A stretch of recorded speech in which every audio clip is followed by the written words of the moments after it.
So present ఇప్పుడు మనం దుర్గం చెరువు పైన ఉన్నాం. సో దుర్గం చెరువు పైన కూడా చూసుకుంటే మొత్తం కంప్లీట్‌గా ఖాళీ ఉన్న పరిస్థితి ఉంది. మీరు చూడొచ్చు ఇక్కడ కంప్లీట్‌గా ఎప్పుడు చూసినా సరే చాలా మంది పర్యాటకులు గాని, ఇట్లా చూడనీకి వచ్చినోళ్ళు ఇక్కడ ఉండి ఫోటోస్ తీయడం గాని అలాంటి పరిస్థితి ఉంటది. కానీ ఈ రోజు చూసుకుంటే సంక్రాంతి నేపథ్యంలో అసలు ఎవ్వరు పబ్లిక్ కూడా లేరు. సో ఇక్కడ చాలా తక్కువ హండ్రెడ్స్‌లో 1, 2 మెంబర్స్ అలా అంటే చాలా అంటే మరీ తక్కువ మెంబర్స్ ఉన్నారు. సో ఇక్కడ కొంతమంది నిలబడి ఉన్నారనమాట. వాళ్ళతో అడిగి మాట్లాడే ప్రయత్నం చేద్దాం. అంటే ఎట్లుంది ఈ సంక్రాంతి వేళ హైదరాబాద్ సిటీ రోడ్స్ ఎట్లున్నాయో వాళ్ళకి కూడా కొంచెం అడిగి తెలుసుకునే ప్రయత్నం చేద్దాం. సార్ నమస్తే. నమస్తే సార్. సార్ మాది నాగులాపల్లి, ఆంధ్రప్రదేశ్, ఈస్ట్ గోదావరి. నా పేరు సాయితేజ రెడ్డి. సో మీరు ఆంధ్ర కదా, మరి ఆంధ్రకు పోవాలి కదా సంక్రాంతికి, ఎందుకు పోలేదు సార్? అది కొంచెం పర్సనల్ ఇష్యూస్ ఉండి జర వెళ్ళలేకపోయినాం.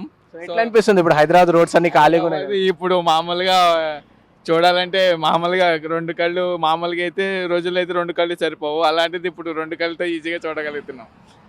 అంటే రోడ్లన్నీ ఇంత ఖాళీగా ఉన్నాయిగా, ఎట్లా అనిపిస్తుంది? అంటే మీరు ఎంతసేపట్లో జర్నీ చేసుకుంటారు? జర్నీ అయితే ఇంకా చూడక్కర్లేదు బ్రో. ఇంకా చూడడానికంటే ఏమీ లేదు.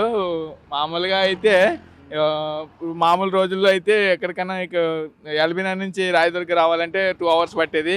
ఇప్పుడు హాఫ్ అన్ అవర్లోనే వచ్చేయగలుగుతున్నాం. అంత తక్కువ అంటే కంప్లీట్ అక్కడ నుంచి కూడా ఎక్కడ కూడా రోడ్లో ఖాళీనే ఉన్నాయి కదా కంప్లీట్ గా? ఇక్కడ కూడా అసలు ట్రాఫిక్ జామ్ అనేది లేదు. మొత్తం అంతా ఫుల్ ఫ్లెడ్జ్గా అంతా ఓపెన్ గానే ఉన్నది. మొత్తం అంతా చాలా ఈజీగా డ్రైవ్ చేసుకోవచ్చు డ్రైవింగ్ అయితే. సో ఎట్లా అనిపిస్తుంది అంటే డైలీ మీరు ట్రాఫిక్ లో ఉండి ఉండి వచ్చి ఈ రోజు ఇంత ఖాళీగా ఉంటే ఎట్లా అనిపిస్తుంది మీకు? ఈరోజు సో హ్యాపీగా ఉంది. చాలా సంక్రాంతి సందర్భంగా అందరూ పల్లిబాట పట్టారు కాబట్టి సో దాని సందర్భంగా ఇక్కడ తిరగడం అయితే ఈ టైంలో తిరగవచ్చు. మేబీ సిటీ మొత్తం ట్రాఫిక్ తక్కువగా ఉండడం వల్ల. సో మీ ఊర్లో సంక్రాంతి ఎట్లా సెలబ్రేట్ చేసుకుంటారన్న?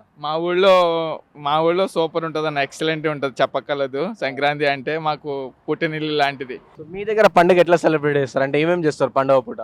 పండగ పూట పిండి వంటలు ఉంటాయి, ముగ్గులు, రంగురంగు ఇప్పుడు డ్రెస్సింగ్ అంటే ఇంకా రంగురంగు డ్రెస్సెస్ ఉంటాయి.